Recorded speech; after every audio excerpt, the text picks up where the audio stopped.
A partir de agora,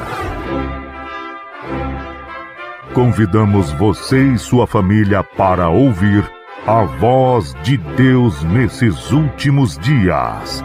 Uma programação da Igreja Evangélica Tabernáculo do Deus Vivo.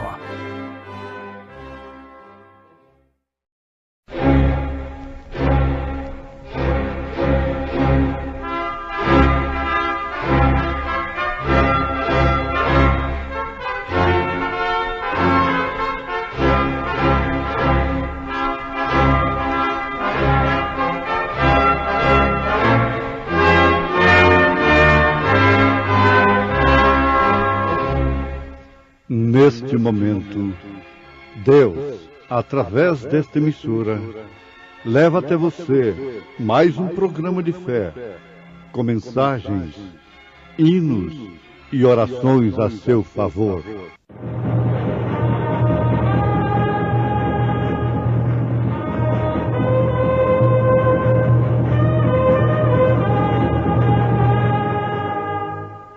Fé para vencer.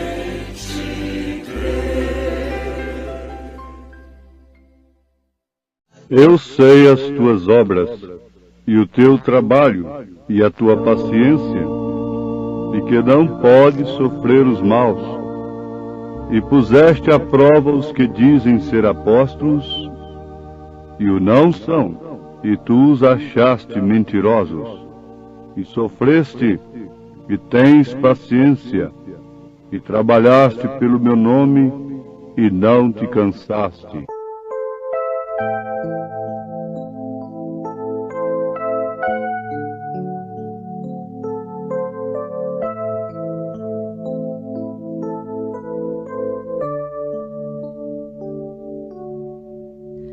Talvez uns cantem para mágoas acalmar, talvez uns cantem para outros alegrar, mas eu se canto é para Deus louvar, de coração.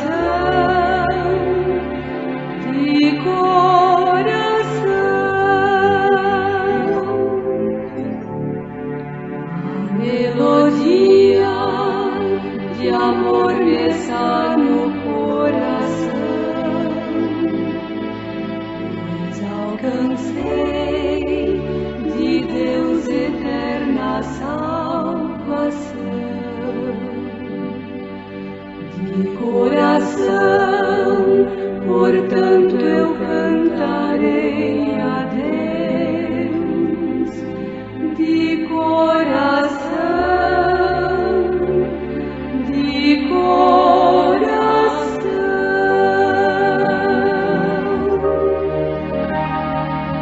Talvez a língua eu não saiba manejar, provando aos outros que Jesus há de voltar. Mas isto eu sei que não irá tardar. De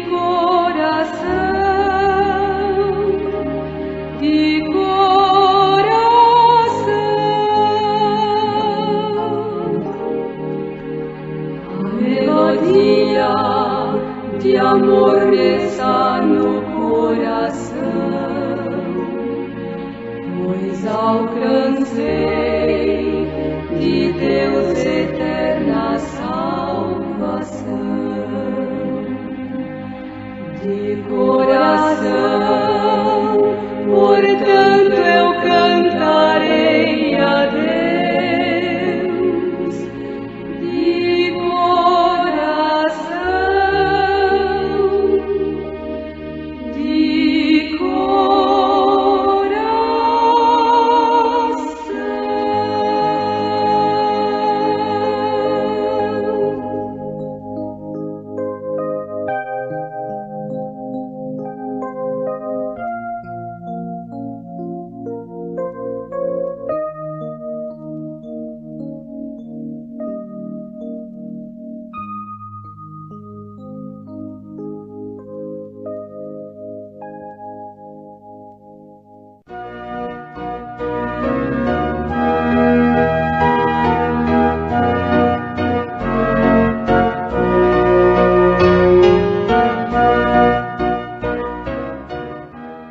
Muito bem, nós vamos, nesse instante, citarmos um parágrafo da mensagem do profeta de Deus para esta era.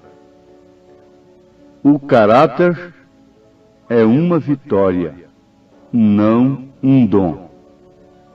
Muito bem, o que é caráter, afinal de contas? Caráter é aquilo que somos, enquanto que a reputação é aquilo que pensam de nós, o que outros pensam de nós. Você vê que São Paulo teve cuidado que ninguém pensasse dele mais do que aquilo que ele era. Foi o desejo do apóstolo, porque a reputação sempre vai acima. A tendência é esta. Os homens cuidam muito da reputação, mas a reputação deveria ser exatamente no mesmo nível do caráter, um reflexo do caráter. O que infelizmente não acontece. Para começar, nós encerrarmos uma síntese, está aqui. Jesus Cristo não tinha a reputação que Nicodemos tinha. Mas, no entanto, Nicodemos não tinha o caráter que Jesus tinha. Está certo assim? Diante da sociedade, da grande religião, da religião oficial do dia, da maioria dos fariseus, dos saduceus, dos herodianos, e de todas as denominações do dia, Nicodemos tinha mais caráter do que Jesus. Tinha mais reputação do que Jesus.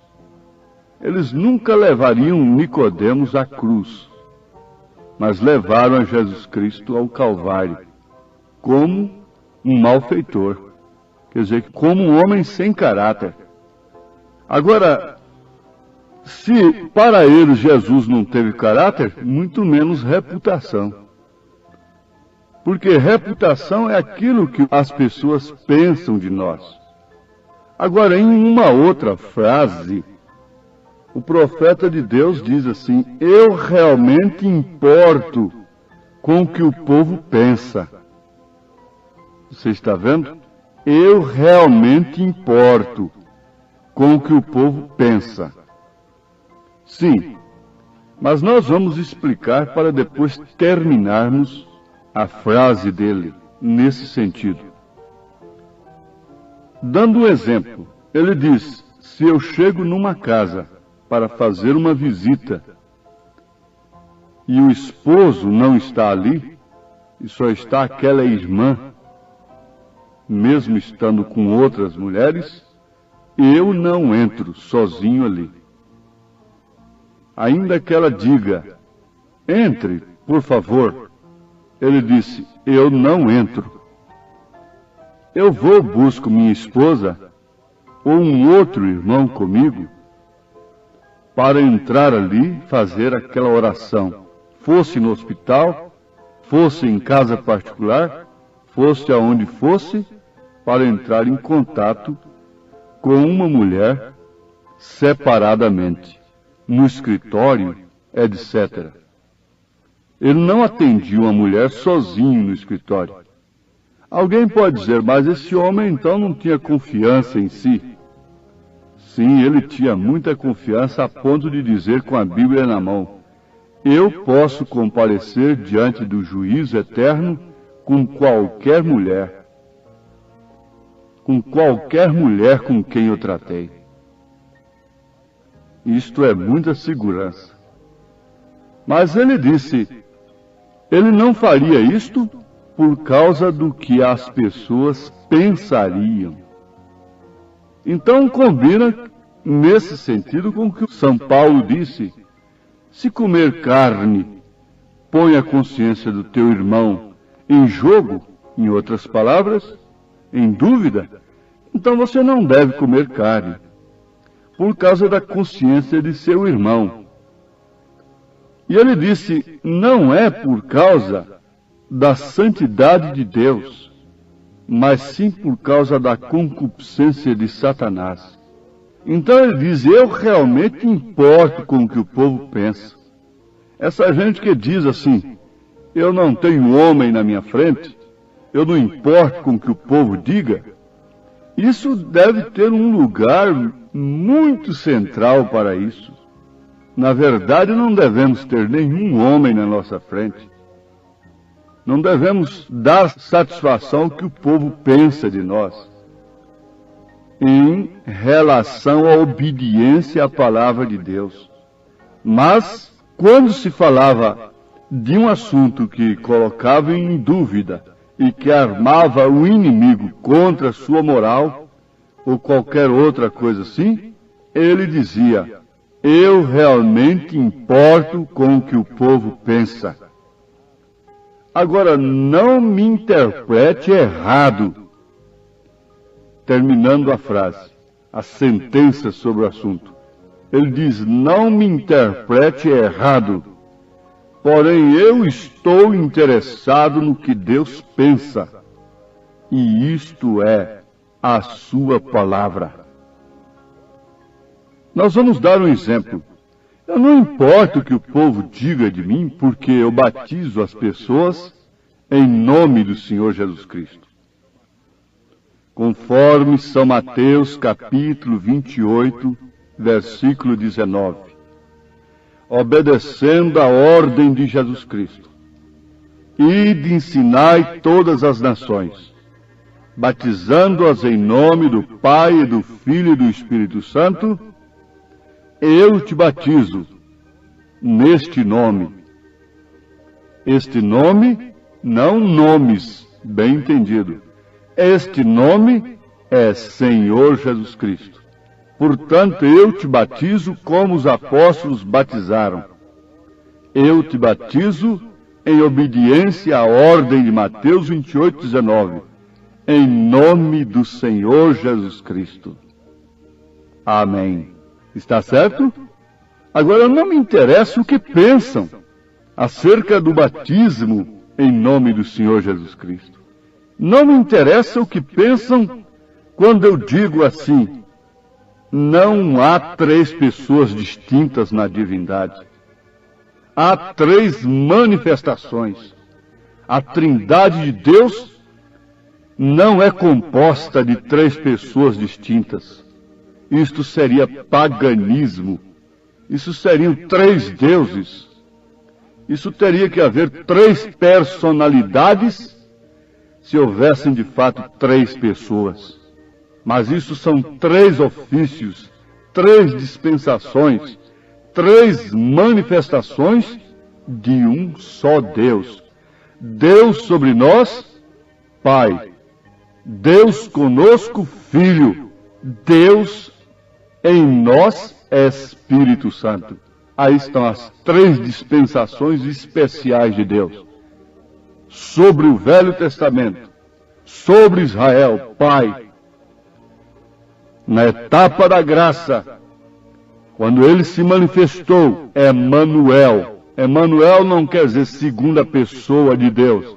Emanuel quer dizer Deus conosco. Então, filho, Deus conosco. O Espírito de verdade que o mundo não conhece.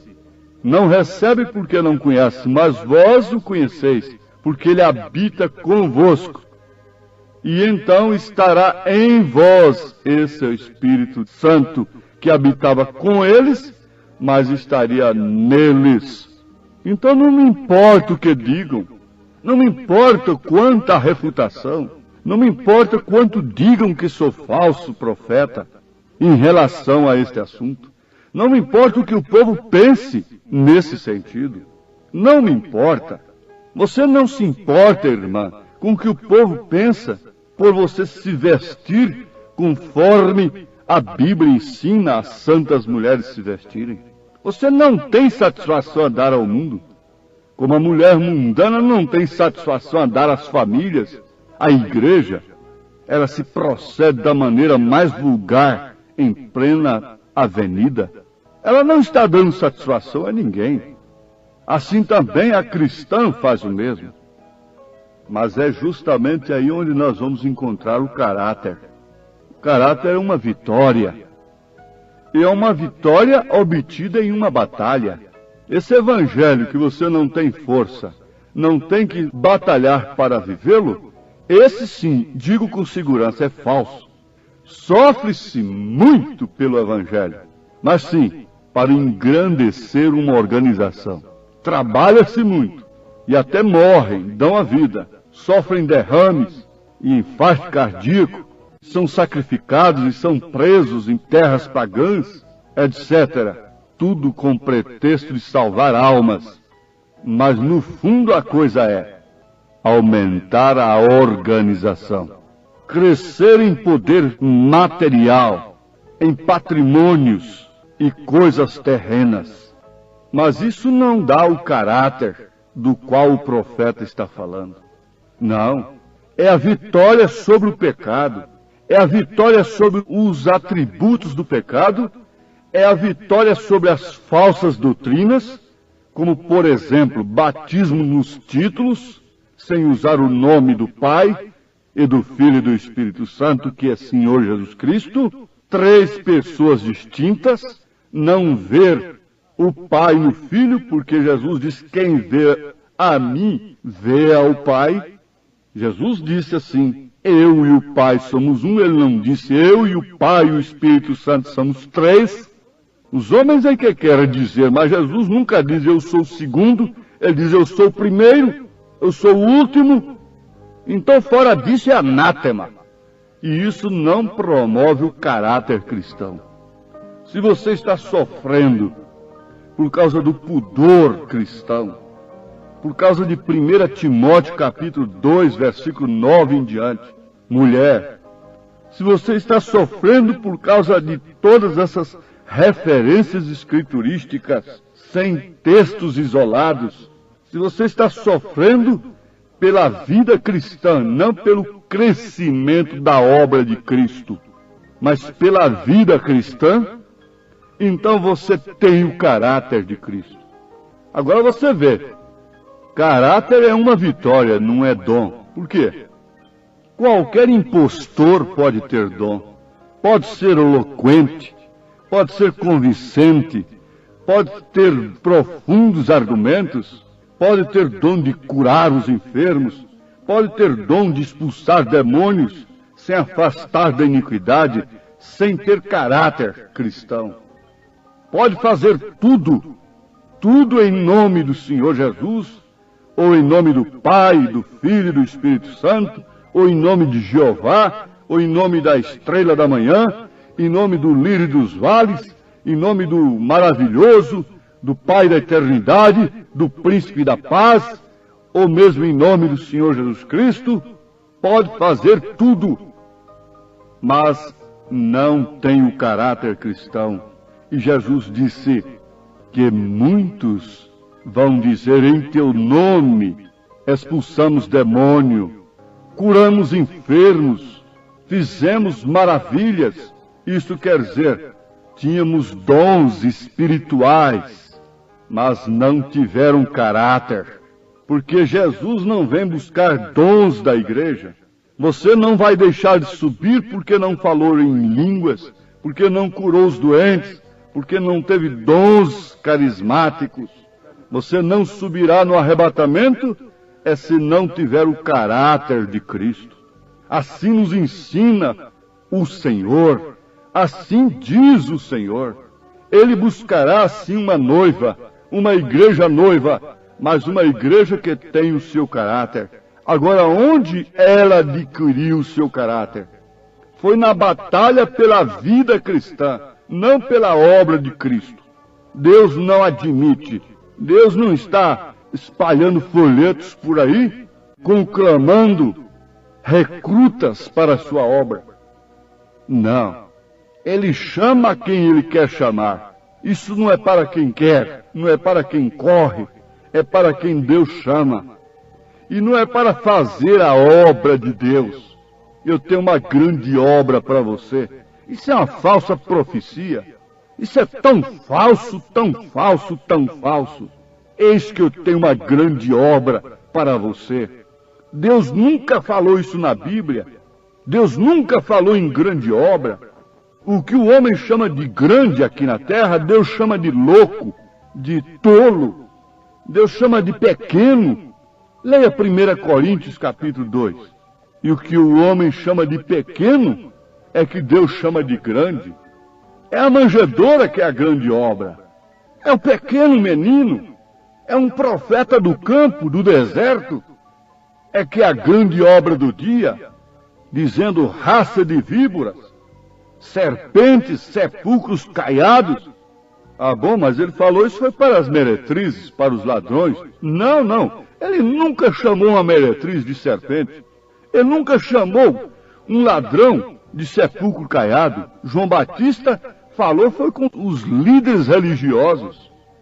Jesus falou isso foi com os líderes religiosos, os guias do povo, chamando-os de uma maneira que ninguém sabia melhor do que ele, de guias cegos. E um cego guiando o outro, ambos caindo no buraco. Eles tinham muita reputação, eles tinham o mesmo caráter, caráter religioso, caráter social, mas não tinham caráter divino.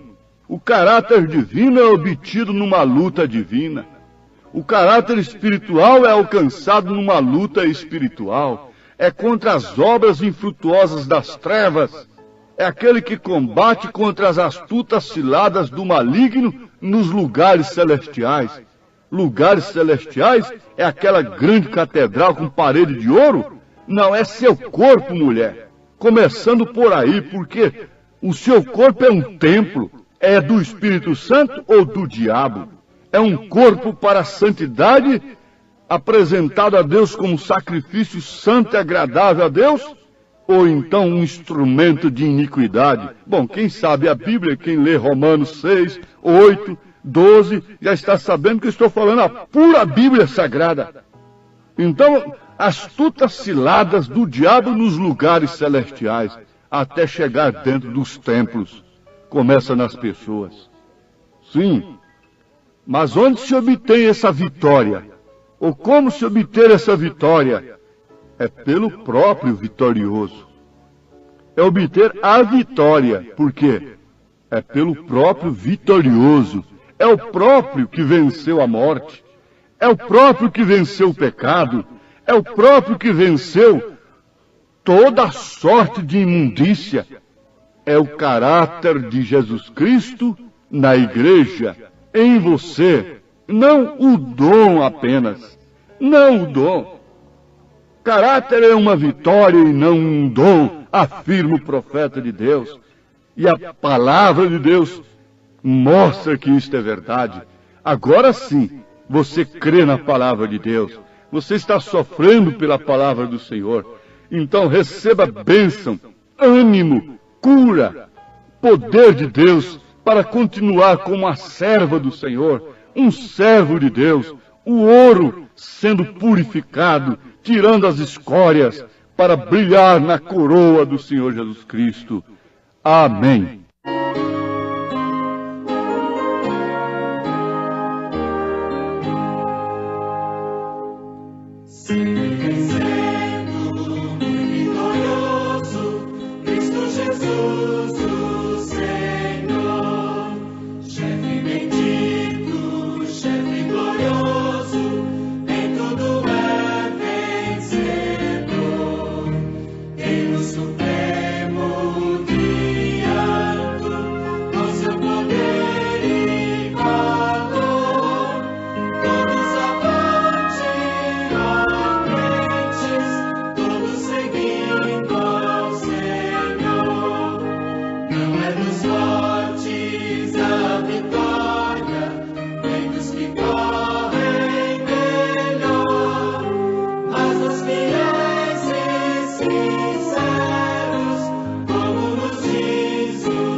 onde vêm estes guerreiros revestidos de luz.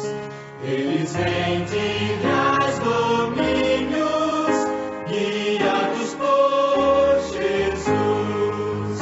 Conquista, Cristo, conquista já.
Convidamos você e sua família para ouvir a voz de Deus nesses últimos dias.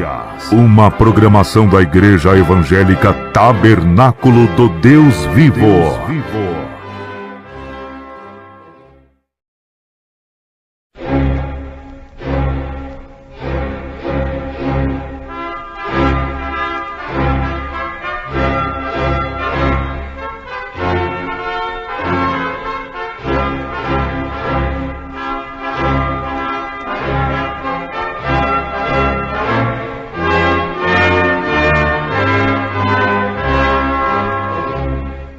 Neste momento, Deus, através desta emissora, leva até você mais um programa de fé, com mensagens, hinos e orações a seu favor.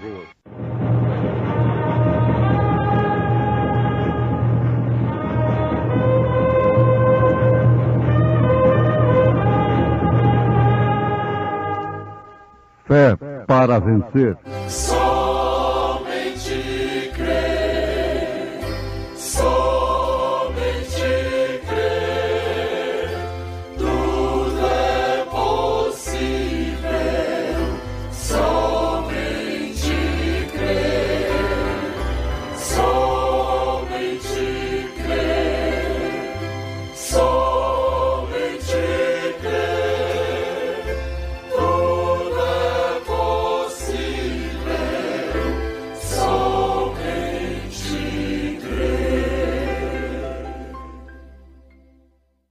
Que pela graça sois salvos, por meio da fé.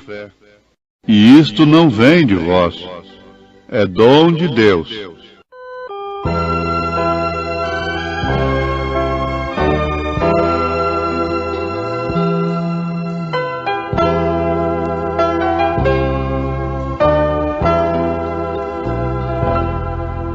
Nossa fé sem as obras é morta.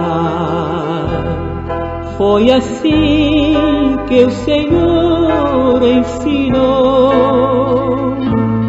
Se o amor realmente não há, nem as obras, nem a fé tem valor.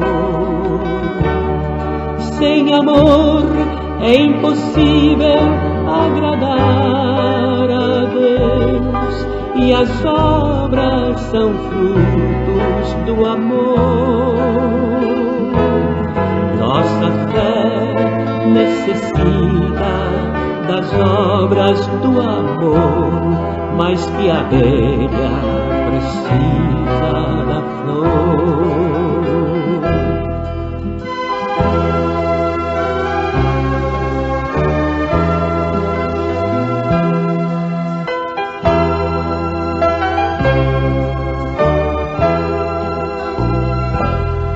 Minha fé pode ser intensa, que é capaz de até montes transportar.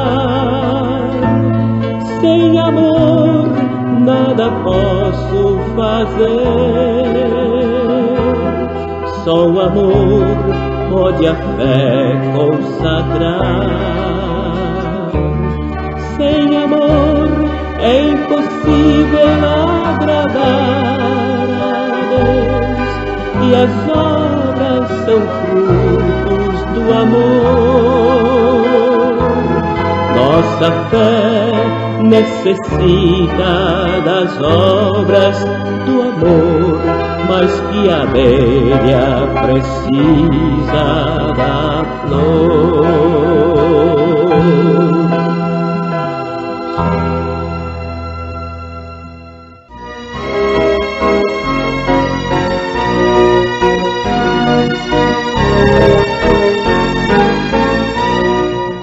As obras de Abraão estavam expressando a fé que ele tinha na promessa de Deus. Ouvintes, nós citamos as Escrituras na carta de São Paulo aos Efésios, capítulo 2, verso 8. Porque pela graça sois salvos, não por meio da fé, e isto não vem de vós, é dom de Deus. Não vem das obras para que ninguém se glorie. Verso 9. Muito bem. Parece que São Paulo está em choque com o que disse São Tiago. Porque Paulo disse, pela graça sois salvos, não pelas obras. Ele diz, não vem das obras, para que ninguém se glorie. Então é por meio da fé. Agora Tiago disse que através de suas obras ele mostraria sua fé. Sim, isso está muito certo. Não há choque algum. Paulo justificou Abraão pelo que Deus viu em Abraão, enquanto que São Tiago justificou Abraão pelo que o homem viu em Abraão. Então você vai entender que os atos dos apóstolos, por exemplo, os atos, os feitos dos apóstolos, as obras dos apóstolos, testificaram perfeitamente do que estavam nos apóstolos. As obras de Jesus testificaram daquele que estava em Jesus.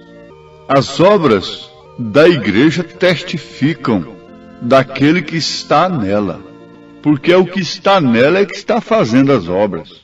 Jesus disse, o Pai que está em mim é quem faz as obras. Então vamos chegar a uma conclusão entre Paulo e Tiago. Você não tem feitos, obras, para ser salvo. Você tem obras de cristãos porque você é salvo. Salvo pela fé. Então, o que Paulo disse não está em choque com Tiago. Ele disse que você é salvo pela fé. Agora, Tiago não disse que você é salvo pelas obras. Tiago disse que pelas obras a gente pode provar a fé que tem. Isto quer dizer que sem fé é impossível agradar a Deus.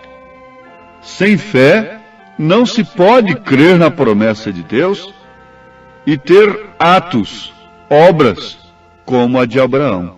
Então Paulo foi justificado por fé, como Abraão, como todos os crentes. Abraão creu em Deus. Isso foi o que Deus viu nele. Antes de lhe dirigir a promessa, Deus viu que havia fé em Abraão para receber aquela promessa. Deus é onisciente. Deus não iria colocar pérolas no focinho de um porco, porque é a expressão de Jesus: não lançai as vossas pérolas aos porcos. Quer dizer, Deus não daria uma promessa tão grande e viria a um homem que não cresce, no qual ele não visse uma fé suficiente para aquilo. Você pensa que Deus vem dar essas promessas sobrenaturais para as pessoas que estão querendo ver as coisas de Deus somente pelos olhos naturais, pelos sentidos naturais? Não. Ora, a fé é o firme fundamento das coisas que se esperam, a prova das coisas que não se veem. E para verem as coisas, para usufruirmos das coisas que podemos ver, essa é uma fé comum. O joio usufrui, o trigo usufrui, da chuva, do sol. Mas tem uma coisa: para usufruirmos das bodas do Cordeiro, do milênio, morarmos na cidade santa, isso não é pelo que fazemos através da nossa capacidade, das nossas maneiras aqui na terra, não. Isso é uma promessa como veio a Abraão. Agora, vejamos, Abraão creu em Deus. Isso foi o que Deus viu nele. Porém, logo quando ele foi atuar como se já estivesse feito, isso foi o que o homem viu nele. Então, Tiago, em outras palavras, está dizendo: o homem pôde ver, através das obras de Abraão, a fé que ele tinha em Deus. As obras de Abraão estavam expressando a fé que ele tinha na promessa de Deus. Recordem, Abraão tinha 100 anos de idade quando o filho veio. Sara tinha 90. Eles estavam bem avançados na idade, já haviam passado da idade de ter filhos por muitos anos. E eles haviam vivido juntos como marido e mulher desde que eram jovens e não haviam tido filhos. Porém, ainda assim, Deus viu que aquele homem naquela idade tinha fé suficiente para receber uma promessa tão impossível aos olhos naturais. Era impossível ou não era? Sim, aos olhos naturais. Que qualidade de fé nos levará ao rapto? Somente essa que atende os nossos sentimentos? Aos nossos sentidos naturais? Não, não é essa qualidade de fé que nos levará no arrebatamento. Nem mesmo esta fé que cura um câncer nos levará no arrebatamento. De maneira alguma. É o poder da ressurreição. É uma fé diferente. É uma fé especial. É uma fé contra toda a razão, contra todos os sentimentos. Agora, Deus não dá essa fé. Ele não dá essa promessa a quem não tenha essa qualidade de fé. Isto é certo. Como Deus poderia fazer uma promessa a um homem que iria dizer: bom, se eu não tive filhos, quando eu e minha esposa estávamos no tempo de alcançarmos filhos, vamos dizer, Se viesse a promessa que Sara ia abrir sua madre, quando ela era nova ainda, eu poderia crer. Mas agora, depois que já estamos velhos, com todos os costumes naturais cessados, Deus não viria a Abraão se Abraão não tivesse uma fé para receber aquela promessa. Isto deve ficar guardado no seu coração. Deus não viria a Maria para aquele fim. Deus não viria a outros para aquele fim que ele veio. E Deus não virá para a sua igreja para esse fim, arrebatar, levar no arrebatamento, porque isso é uma fé tremenda. É uma fé gerada na grande central elétrica de Deus. É uma fé gerada pelos 7 trovões de Apocalipse, capítulo 10, que o 7º anjo viria a revelar. Os 7 trovões que você encontra no Apocalipse, e você encontra logo depois das 7 eras da igreja, é que gerará essa fé. É a revelação desses trovões que gera a fé para o rapto, para o arrebatamento. Então, vejamos, Sara teria morrido quando ela descreu naquela promessa, estando atrás da tenda. Se ela não estivesse em Abraão, que é seu esposo, Deus teria matado a Sara, porque ela sorriu descrendo de si mesma, de suas possibilidades. E a igreja que não está em Cristo está morta, porque ela não creu na mensagem sobrenatural do dia. Ela está morta porque ela não está no esposo. Ela está no poder nacional. Ela está no poder mundial. Ela está no poder monetário. Ela está no poder social. Ela está no poder religioso. Herodias estava no poder de Herodes. Jezabel estava no poder de Acabe. Mas Sara estava no poder de Abraão. Por isso ela não morreu. Por isso ela não foi fulminada naquela hora. E essa é a razão de não termos sido consumidos e estarmos aí imergidos na confusão religiosa do dia. É porque estamos em Cristo, por predestinação. Ninguém vem para esta mensagem porque quer. Isto é, o verdadeiro eleito. Ele vem por predestinação de Deus. Abraão creu na promessa. Ele creu nela. Ele preparou tudo para o cumprimento daquela promessa, para o nascimento do menino. O velhinho dizendo assim: ora, nós vamos ter um menino. Então aquilo causava zombaria, causava crítica, causava escárnio. Veja, um homem tão bom como foi ele, tão reto, mas andou muito separado dos nossos sistemas, ficou doido, ficou louco, está caduco, dizendo que Deus lhe apareceu para dizer que eles vão ter um filho e que ele vai ser pai das nações e coisa e tal. Se eles não tiveram quando eram novos, não deu conta, agora é que vão dar. Se eles não dão conta de fazer essas grandes coisas que estamos fazendo aqui, eles vão no arrebatamento. Veja só, vejam. Isso foi o que Deus viu em Abraão. Foi um velho se preparando para receber um menino, para receber o filho, com todos os seus costumes cessados, a igreja, Sara, lhe chamando de Senhor, com todos os costumes sociais cessados. Sim, ela não tinha mais nenhuma sensação, não tinha mais nenhuma emoção para que pudesse alcançar um filho.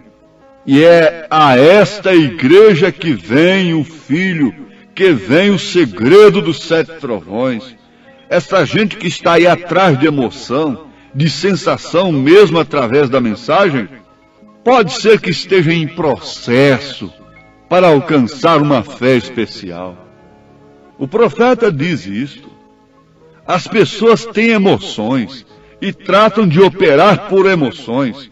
Ele afirma, isso não funcionará. Ora, isto é assim, diz o Senhor, isso não funcionará. Você vê que Jesus foi concebido por Maria fora de qualquer sistema humano de sensação, fora do sistema sexual, fora da sensação natural. Um óvulo foi fertilizado por Deus e veio ao ventre de Maria.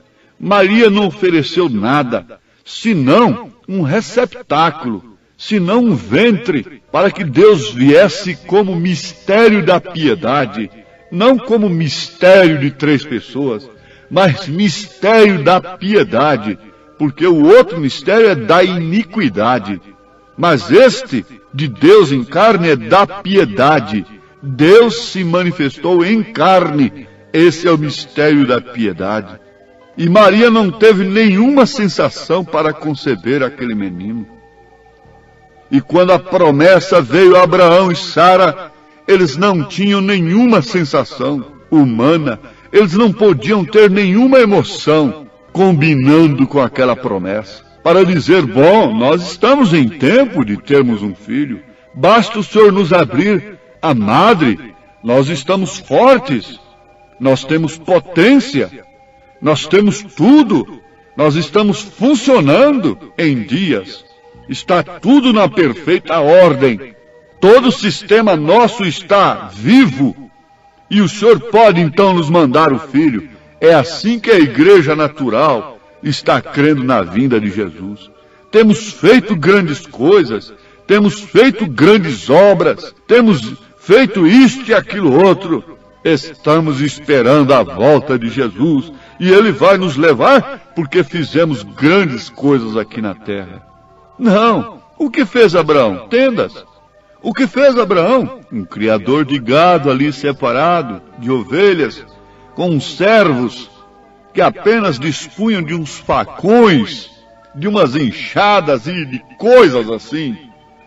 Mas ele tinha uma coisa diferente de Ló.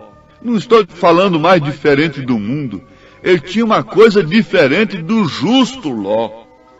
Para começar, você veja a posição em que estava Abraão, o local onde vivia Abraão, e veja onde o justo Ló estava gemendo. Por que ele estava lá dentro gemendo? Foi a sua própria escolha. E ele estava ali governando. Ele estava sendo uma bênção de Deus. Porque um governador, que era justo, ele ficava na porta da cidade julgando. Estava ali um representante do Evangelho, posto por Deus, e os crentes diziam, graças a Deus, que nós temos um homem justo lá em cima, um representante do Evangelho. Oh, mas está certo. Vocês não sabem que vocês ficarão todos cegos, sodomitas? Sim, vocês não sabem disto, e que essa própria igreja olhará para trás, se transformará numa estátua de sal, e que estas filhas de Ló não gerarão outra coisa senão sistemas moabitas, para pôr em tropeço diante de Israel mais tarde, pelo falso profeta Balaão? É isso que essas igrejas têm gerado. Filhas de Ló, gerando sistemas, e uma sai da outra, renovada daqui, renovada dali, mas tudo moabitas. Esta é a grande verdade, à luz da palavra. Isso não pode ser suportado com um argumento, resistido com um argumento reto, justo, passivo, pela palavra de Deus. Isso tem que ser resistido com argumentos falsos, com injúrias, com artimanhas, com coisas que sempre a falsa igreja usou. É com o poder material, é com o poder natural que ela resistirá a esta mensagem, porque ela não tem o poder de Deus para resistir a esta mensagem. Herodias não tinha o poder de Deus para resistir a João Batista. Ela tinha o poder de Herodes para cortar a sua cabeça. Jezabel pintada, de cara pintada, de unhas pintadas, não tinha poder de Deus para resistir a Elias, para resistir a Micaías. Ela tinha muitos doutores em teologia lá em cima. Ela tinha muitos pregadores. Ela tinha muitos homens de Deus, entre aspas. E tinha o poder de Acabe. Sempre foi o poder que ela vai usar contra a verdadeira mensagem. Mas Abraão, o que tinha ele?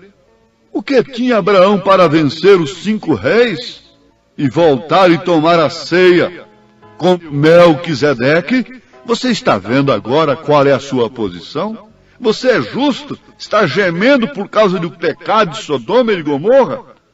É Ló? Abraão não estava gemendo com coisa alguma.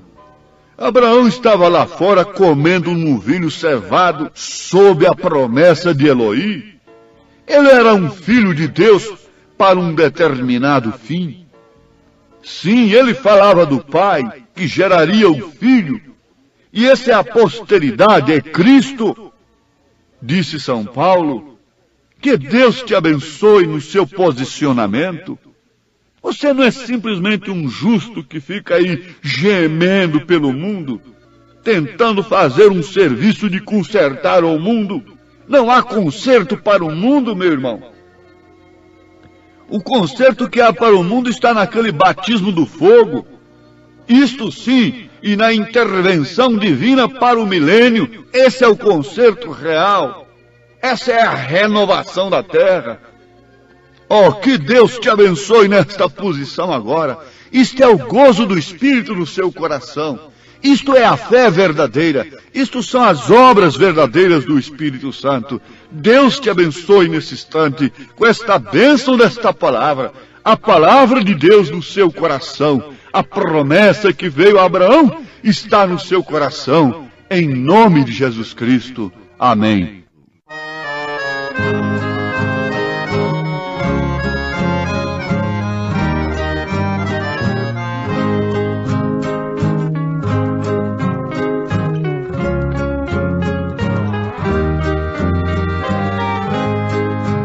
Bem-aventurado que confia no Senhor como fez Abraão. Ele creu ainda que não via, e assim a fé não foi em vão. É feliz quem segue fielmente nos caminhos santos do Senhor. Na tribulação é paciente, esperando no seu Salvador. Quem quiser de Deus terá coroa, passará por mais tribulação. Às alturas santas ninguém voa, sem as asas da humilhação. Fomos mais uma vez abençoados com esta programação. Convidamos você e sua família para estarem conosco amanhã neste mesmo horário. Nossos cultos são realizados na Igreja Tabernáculo do Deus Vivo, quarta e sexta-feira às 19 horas. Nos domingos, às 8 e às 18 horas. Maiores informações, acesse avozdosinal.org.br. O Senhor tem dado aos seus queridos parte do seu glorioso ser. Quem no coração for mais ferido, mais daquela glória há de ter.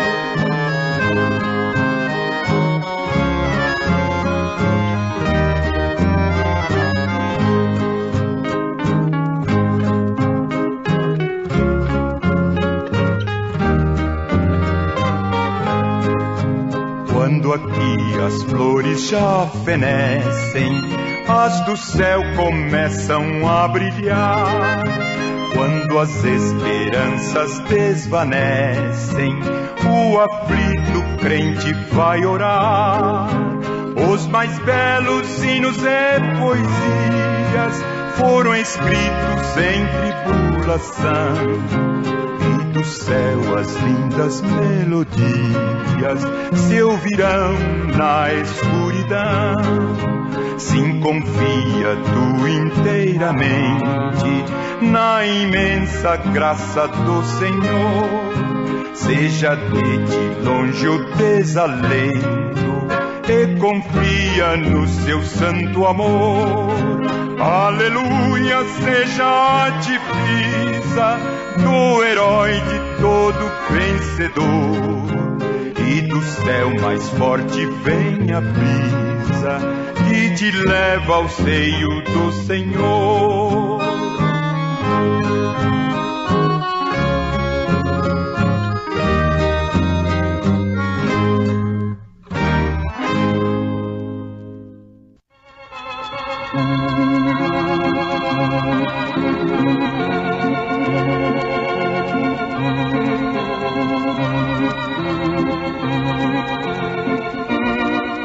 De Deus muito firmes são mais promessas, mais firmes que as montanhas são. Quando o socorro terrestre cessa, os de Deus não falharão. Se Deus muito firmes são as promessas, falhando tudo, não falharão. Se das estrelas o brilho cessa, mas as promessas brilharão. Se a fé te falta nos teus apertos, nas suas promessas, descansa em paz. Quando és tentado, estou bem certo que Cristo auxílio te traz. De Deus muito firmes são as promessas, falhando tudo, não falharão. Se das estrelas o brilho cessa, mas as promessas brilharão.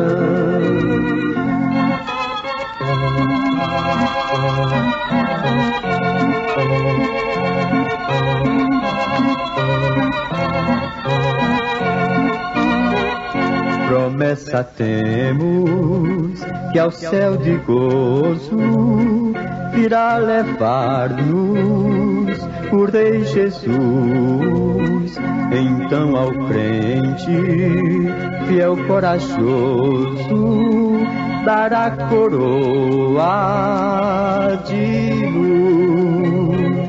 De Deus muito firmes são as promessas, falhando tudo, não falharão.